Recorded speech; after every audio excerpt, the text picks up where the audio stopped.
If there are snitches in the group, we kill the snitches. And they fire shots into the air. Everyone is terrified. It's night in a remote field in Alabama, April 2017. A man is on his knees, blindfolded, surrounded by hooded members of the Ku Klux Klan. He's been ordered to place his right hand on the right shoulder of the person in front of him. It's a gesture that means brotherhood. But there's a problem. That man is not who he claims to be.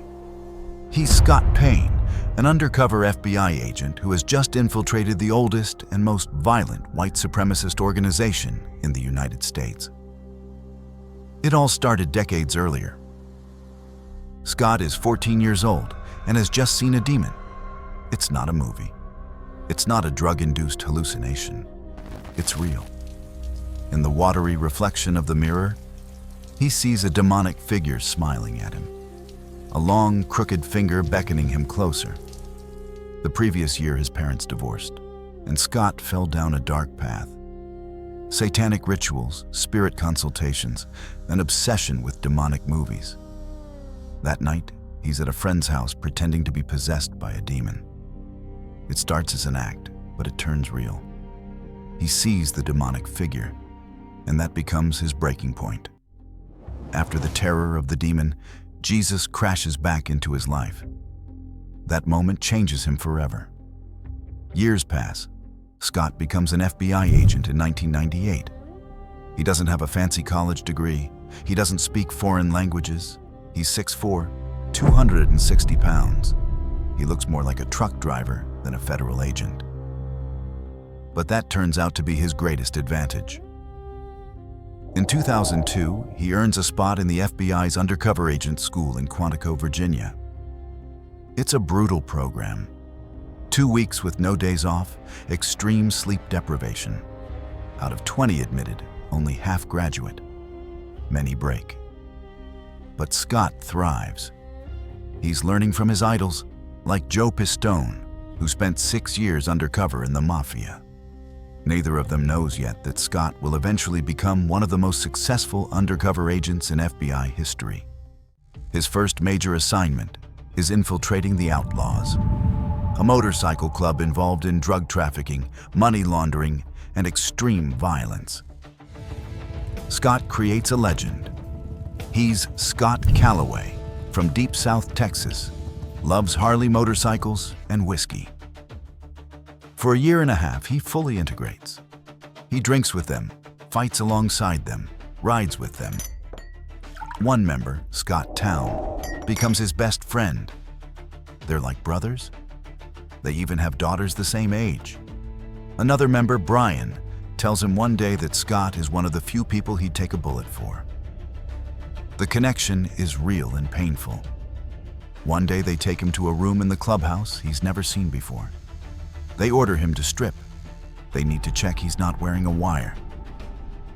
Scott's heart is pounding so hard he can feel it throughout his body. The problem is, he is wearing recording devices, hidden in his clothes. He passes the body search, but then one of them grabs a piece of clothing with a device in it. Scott watches the guy slowly run his fingers over the fabric. The man looks straight at where the device is and doesn't see it. Scott lives to fight another day.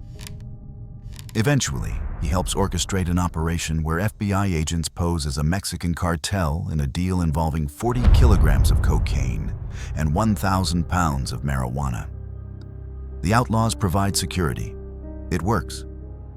8 months later, Scott gets a 4 a.m. call from Scott Town. He's worried because he's heard about arrests. The last words they exchange are, "I love you, brother." 45 minutes later, a SWAT team kicks in his door. 15 Outlaws members are arrested. Scott Town gets 7 years. He never sees his friend Scott Calloway again. Now Scott needs a new mission. The Ku Klux Klan emerged after the American Civil War. From the beginning, they were racist to the core, spreading terror and death.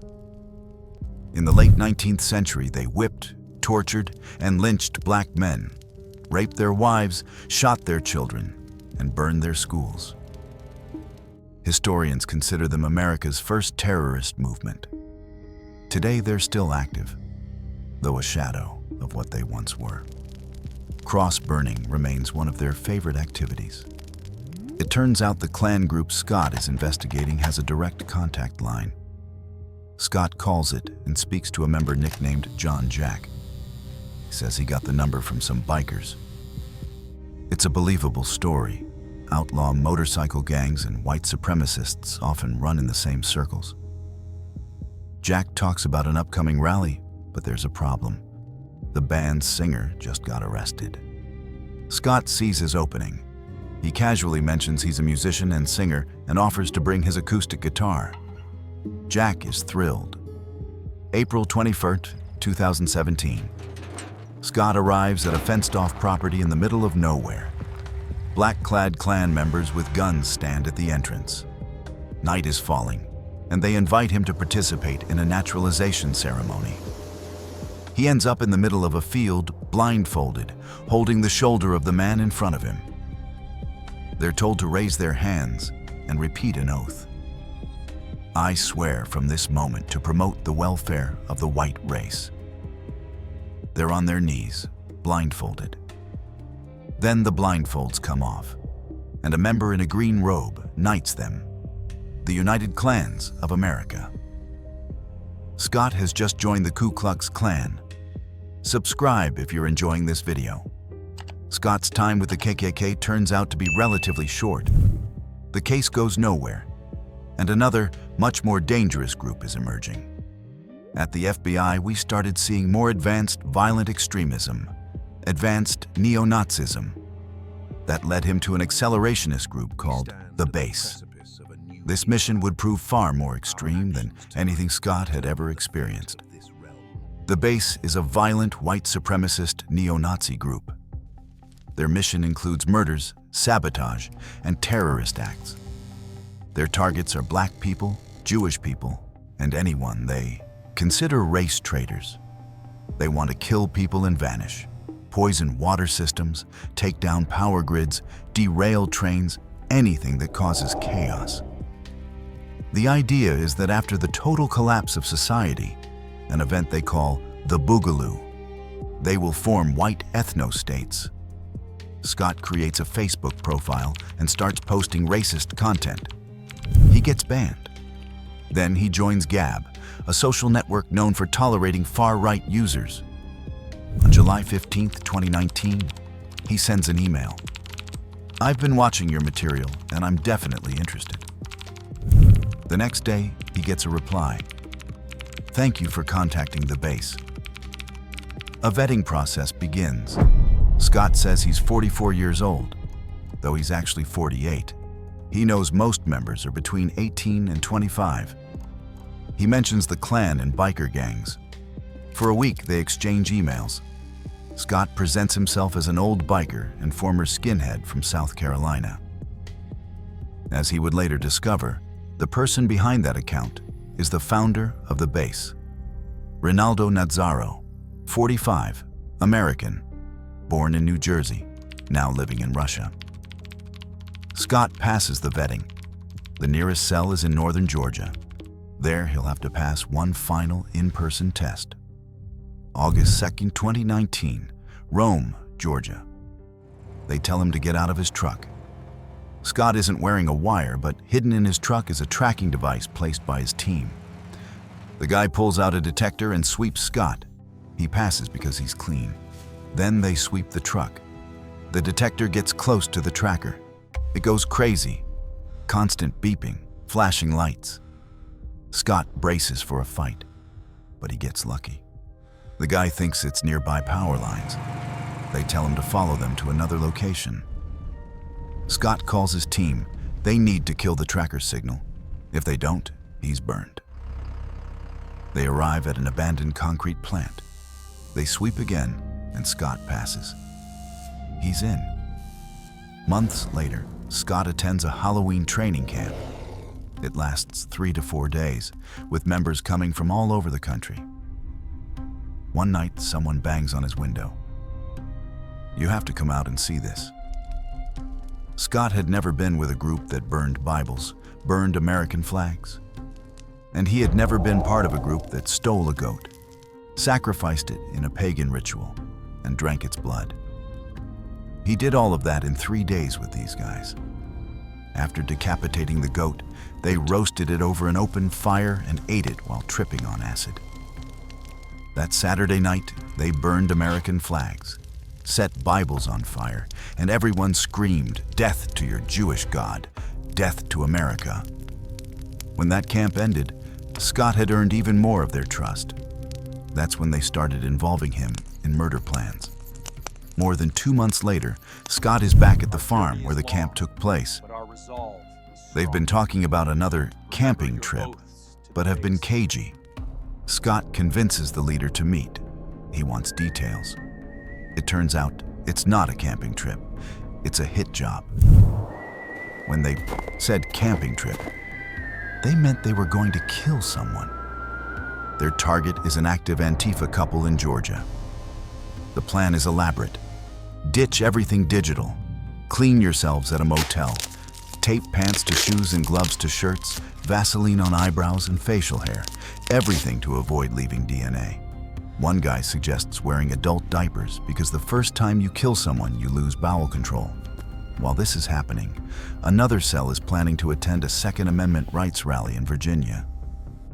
They believe it will spark the boogaloo. Their idea is to shoot into the crowd so everyone starts shooting each other. Scott and his team know they have to stop them. The rally is January 20th, 2020. They spring into action. Finally, arrest day arrives. It's a Wednesday, and Scott picks up the leader, Luke, to go to lunch. While driving, the truck makes a loud noise. He turns left, everything pre-planned by the SWAT team. He gets out to check the truck. Another vehicle stops, creating a distraction. While Luke is looking at Scott, he doesn't see the armored vehicle with the SWAT team coming down the hill. Scott jumps into the agent's vehicle, and the arrest goes down without incident. The next morning, they arrest the other members. The base is dismantled. Luke Lane was sentenced to 6 years in prison. Jacob got 13. William got 5. Patrick and Brian got 9 each. According to recent reports, the base is resurfacing. Its founder continues living in Russia. Scott retired in June 2021. At his retirement ceremony, June 30th was declared Scott Payne Day. A man who spent decades living lies to protect the truth, who befriended criminals to bring them to justice, who risked his life infiltrating the most dangerous organizations in America. From outlaw biker gangs to the Ku Klux Klan, from neo-Nazis to accelerationist terrorist groups. Scott Payne's story is the story of a man who walked through darkness so others could live in the light. Subscribe if you enjoyed this video.